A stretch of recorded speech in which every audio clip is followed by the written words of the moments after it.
The chief nobody recognized. In the heart of the American South lies the city of Brookhaven, an archetypal town where traditions linger and systemic problems are quietly tolerated.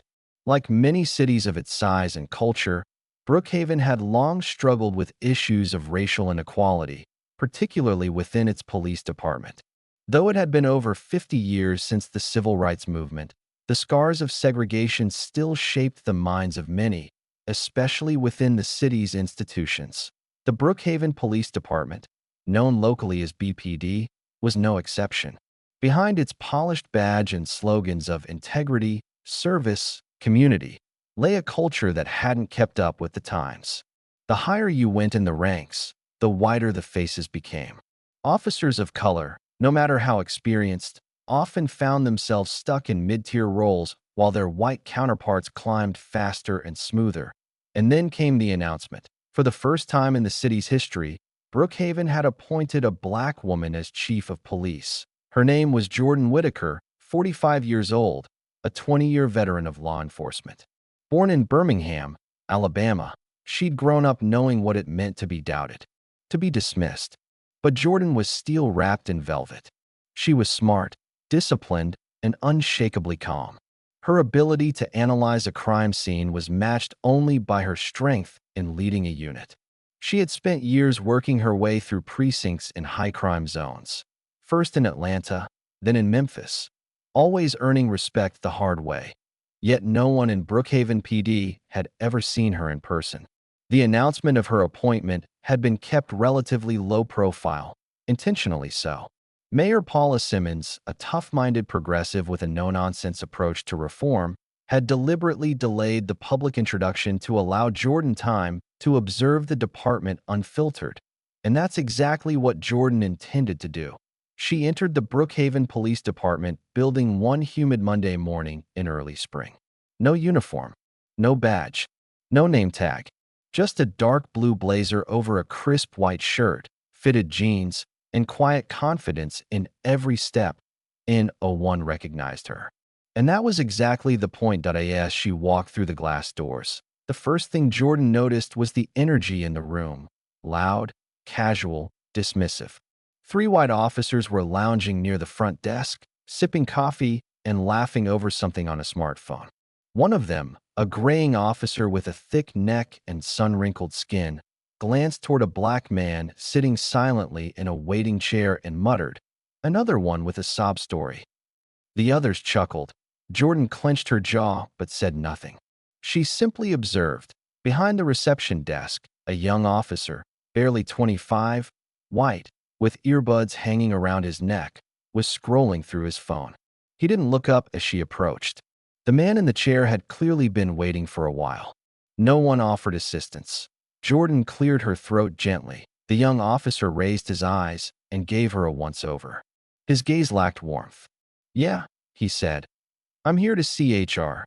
Jordan said calmly that he smirked, then turned back to his phone without answering. She noted his name from the tag pinned to his desk, Officer R. Benson.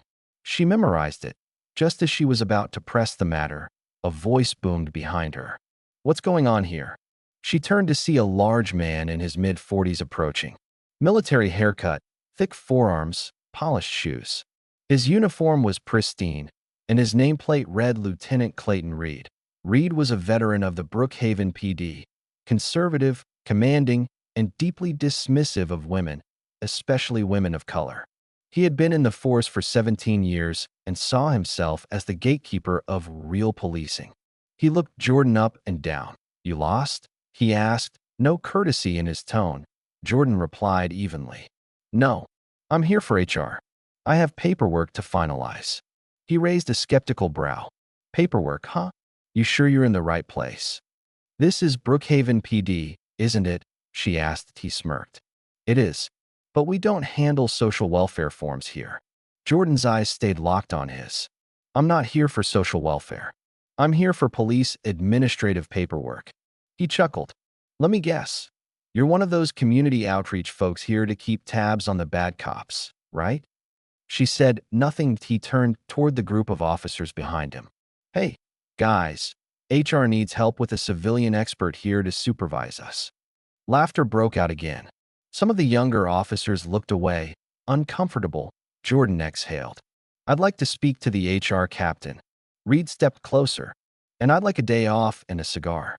We don't always get what we want. I'm not asking for special treatment, she said. I'm requesting what every citizen is entitled to. He leaned in, his voice low and condescending. Lady, you need to leave. Now. Jordan didn't move. Are you threatening me? I'm warning you. The atmosphere shifted. The other officers began to sense that something was wrong. Still, she didn't budge. I won't leave until I speak with the person I need to meet, she repeated. Reed, now fuming, looked around. Get her out of here, he barked. One officer hesitated. But sir, I said get her out. He reached forward himself, grabbing Jordan by the arm and pulling hard. Jordan didn't resist violently. She simply yanked her arm back. That Reed's eyes widened. He wasn't used to being defied, especially not by a woman like her. In one impulsive move, fueled by bruised ego and embedded arrogance, he threw a punch. The room went dead silent. Jordan stumbled, hitting the side of a desk. She didn't cry out. She didn't flinch. Slowly, she pushed herself back up, straightened her blazer, and fixed her eyes on him. And then, the door to HR opened and a man in his 60s walked out holding a folder. He stopped cold as he saw Jordan and the stunned faces around her. His voice cracked. Oh my God. He looked directly at Reed and shouted. She's the new chief. What the hell have you done? Gasps. The room froze. A young officer muttered. We just watched a lieutenant punch the chief. Reed stepped back. No, that's not possible, but it was. And now everyone knew. Jordan didn't yell. She didn't swear. She stepped forward, voice steady. Arrest Lieutenant Reed. Now. Two officers moved forward instinctively. Reed panicked. Wait. No. She didn't identify herself. You assaulted a civilian in a police station, Jordan said. That's all the information required. Click. The handcuffs snapped shut. Reed screamed. This is political. I'm a lieutenant. You were, Jordan replied coldly. You can explain yourself in court. As he was dragged away, the rest of the department stood in silence. That afternoon, an emergency meeting was held. Reed was fired. Several officers were suspended. Others were warned. The surveillance footage leaked. By nightfall, it was viral. News anchors across the country reported on the punch that cost a lieutenant his career. Jordan stood before City Hall 2 days later, facing flashing cameras and crowds. I came here not to uphold a broken system, but to rebuild it, she said. Any officer in my department who fails to treat others with respect will not wear this badge under my leadership. The crowd erupted in applause. Jordan Whitaker looked straight into the cameras, her message firm. This is only the beginning.